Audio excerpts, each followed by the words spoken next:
যখন দীপার পাশে কেউ নেই তখনই দীপার পাশে অর্জুন এলো দেবদূতের মতন।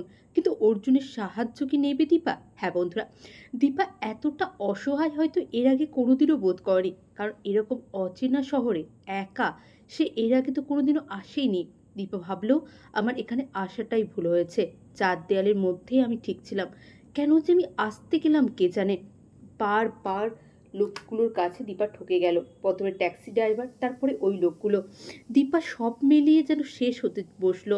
দীপা কান্নাকাটি করছিল যে এত রাতে একটা অচেনা শহরে আমি কোথায় যাব, কোথায় মাথা গোঁজার ঠাঁইটা পাবো আমি।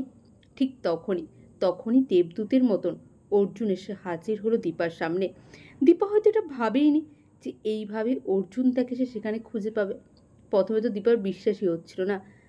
কোথায়, যেখানে ডাক্তারবাবু থাকা উচিত ছিল সেখানে সূর্য তার হাত এইভাবে ছেড়ে চলে গেল। শুধুমাত্র নিজের মেয়ের কথা ভাবতে গিয়ে আর কারো কথা ভাবলো না। একবারও ভাবলো না দুটো মেয়েকে ছাড়া দীপা কেমন থাকবে। এই সমস্ত কথা যখন অর্জুন শুনল, অর্জুন বলল, চল, আমি কথা দিচ্ছি তোর পুরো পরিবারকে আমি ফিরিয়ে দেব। তোর পুরো পরিবারকে আমি তোর সামনে নিয়ে আসবো দীপা। তার জন্য তুই আমাকে কিছুটা দিন সময় দে।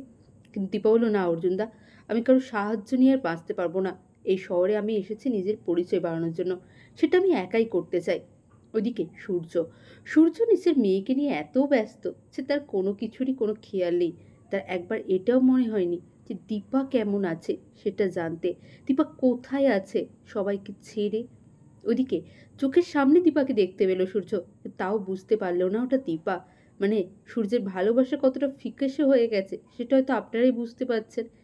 কিন্তু সূর্য নায়ক, দীপা নায়িকা, মিল তো তাদের হতেই হবে। তাই তো বন্ধুরা, চ্যানেল নতুন হলে চ্যানেলটা সাবস্ক্রাইব করে দেবেন। অনেক ধন্যবাদ সকলকে ভিডিও